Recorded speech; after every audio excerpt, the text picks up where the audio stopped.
Nous allons aujourd'hui nous intéresser à la fonction technique s'orienter après avoir étudié la fonction technique se propulser lors de la séance dernière. On se souvient, on se rappelle donc que une fonction d'usage, elle est réalisée par un ensemble de fonctions techniques. Alors on se souvient qu'on avait vu que la fonction technique a une fonction technique.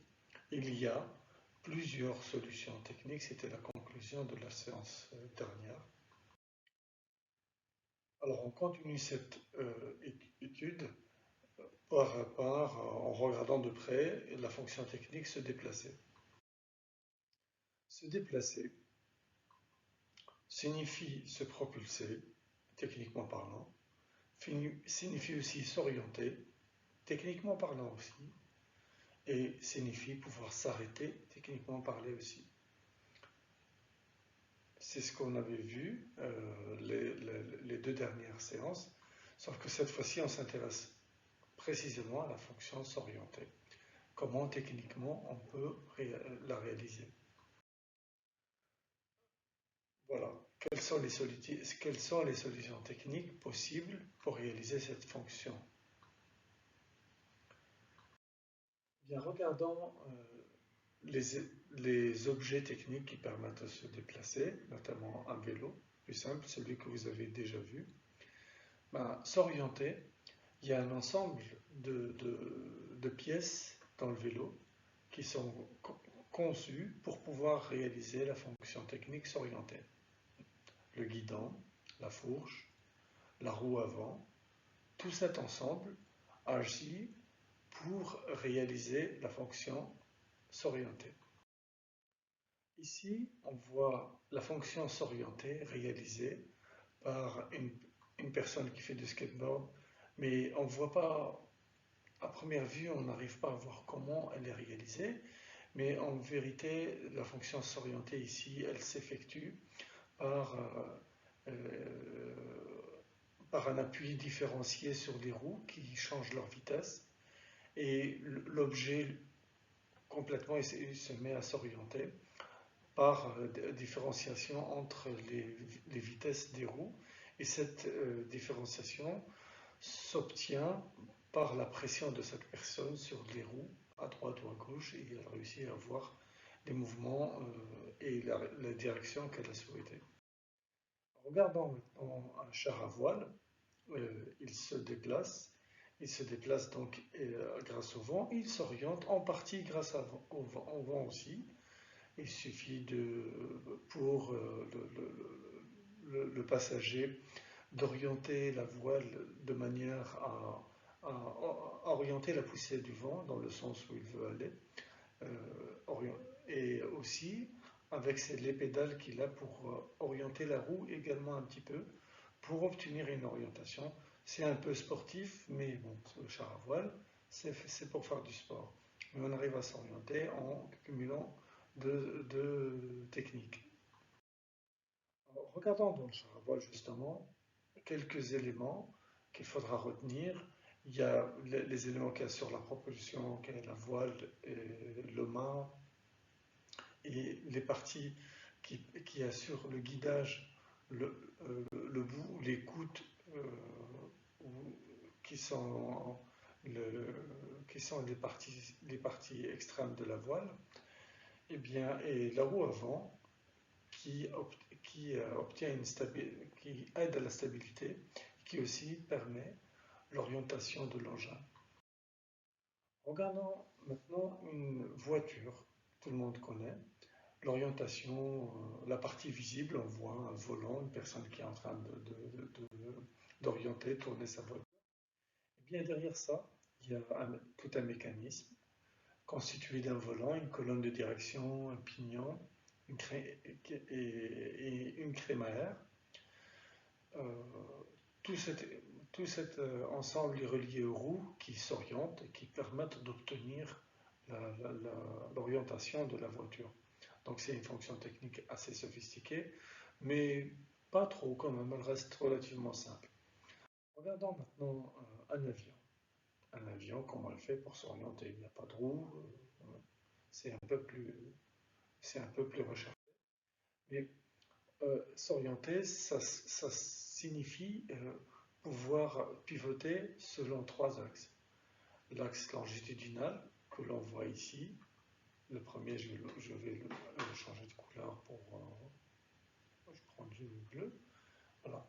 L'axe ici, cet axe-là, longitudinal, ça permet de faire du roulis. Et l'axe ici, l'axe vertical, qui permet de faire du lacet. Et l'axe latéral, qui permet de faire le tangage. Eh bien, dans la diapositive suivante, vous allez voir là, vous voyez l'avion qui réussit à faire une orientation avec des mouvements de roulis. Ce roulis-là, c'est une rotation autour de l'axe longitudinal. Elles sont obtenues grâce à des petites ailettes qui se trouvent sur l'aile de l'avion. Pas seulement, il faut aussi pouvoir tourner selon l'axe vertical, c'est-à-dire le lacet. Et dans cette rotation, grâce à une petite ailette qui est dans la queue de l'avion, elle permet d'obtenir ce mouvement de rotation-là, le lacet. Bien, le tangage, c'est un mouvement de rotation autour de l'axe de rotation transversale. Les trois rotations permettent d'orienter complètement l'avion dans l'air. Et voilà, c'est à retenir. Le robot Ambo, c'est un robot qui est utilisé en classe de technologie pour de la programmation. Bien, on arrive à l'orienter, réaliser la fonction technique s'orienter grâce à une différenciation des vitesses entre les vitesses de la roue droite et de la roue gauche, comme on arrive à les commander séparément. En agissant rien que sur ça, on arrive à obtenir le changement de direction, donc à orienter le robot.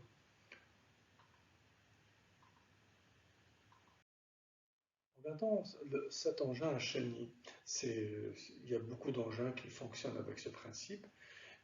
C'est un peu comme ce qu'on avait vu tout à l'heure sur le robot Ambo, mais ici, ce qu'on voit souvent, c'est utilisé carrément en rotation inversée des deux chenilles, qui permet de faire carrément le pivotement sur lui-même avant de tourner.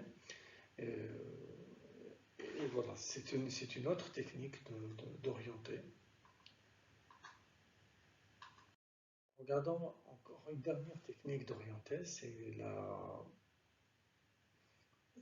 un engin spatial, une fusée. Bien, cette fusée-là se déplace parfois très rapidement, et puis on voit il n'y a pas d'ailette, c'est seulement l'orientation de la poussée des réacteurs qui permet d'obtenir une orientation. Alors, les réacteurs sont montés sur des vérins hydrauliques. Ces vérins hydrauliques sont commandés de manière à obtenir l'orientation souhaitée.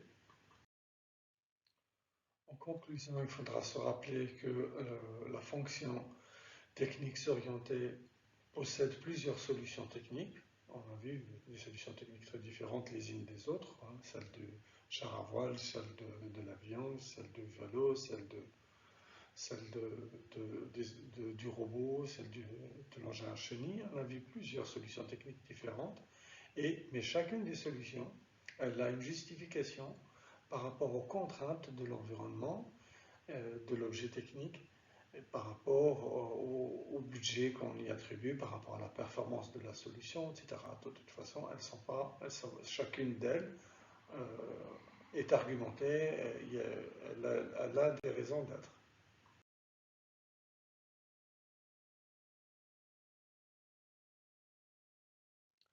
Pour terminer, je vous propose de faire quelques exercices qui à la fois servent d'exercice et à la fois de conclusion, de choses à retenir, donc à conserver.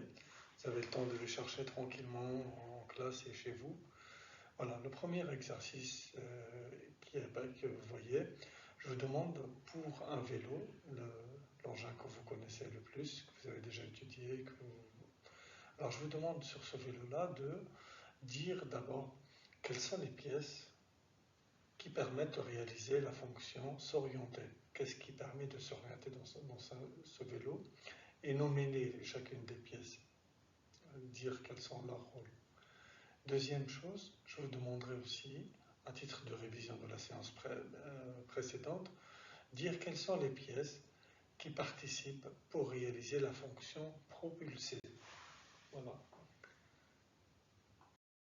Un deuxième exercice, je vous donne un schéma ici. Vous l'avez vu dans le diaporama, on en a parlé. Mais ce schéma-là, vous devez d'abord dire qu'est-ce qu'il représente, à quoi vous pouvez penser, est-ce que vous vous rappelez de ce que vous avez vu le long du diaporama. Sinon, cherchez un petit peu, dites-moi qu'est-ce qu'il représente. Et ensuite, on va encore un peu plus loin, j'ai laissé des places pour mettre les noms des pièces. Il y a 1, 2, 3, 4, 5, 6 pièces différentes et 6 noms différents qu'on a évoqués, qui étaient dans le diaporama à compléter. Alors, sur le diapositive, la troisième, on voit, je vous donne un avion avec les 3 axes de rotation qui sont représentés. Et je vous demande simplement de rappeler comment s'appelle chacune des rotations. Bien entendu que c'est l'ensemble de ces rotations qui va réaliser la fonction s'orienter pour un avion et le diriger. Le dernier exercice, c'est un engin que nous avons vu dans le diaporama. C'est un engin à chenilles, c'est un robot à chenilles. Voilà, il se déplace et il s'oriente. Forcément, il s'oriente parce que c'est l'une des fonctions techniques qui permettent de se déplacer. Donc, s'orienter. Comment réaliser techniquement la fonction dans le cadre de cet engin-là. Je vous demande de rédiger quelques lignes, pas trop longues, pour dire comment fonctionne, comment on peut s'orienter cet engin. Voilà. Ces 4 exercices sont aussi donnés sous forme de feuilles que vous devez compléter et mettre à mon attention pour les corriger au regard de votre travail. Et vous les donnez, vous les collectez au collège, ou pour ceux qui ont commencé, comme je l'ai dit déjà, peuvent me l'envoyer par Internet, comme ils l'ont fait déjà. Et de même, je corrigerai et je rendrai une réponse pour chaque élève. Voilà. Espérant donc que assez rapidement, bien le mois de décembre s'approche et que cette séquence d'isolement soit terminée, que je puisse vous retrouver les cours de manière un peu plus classique. Je vous remercie.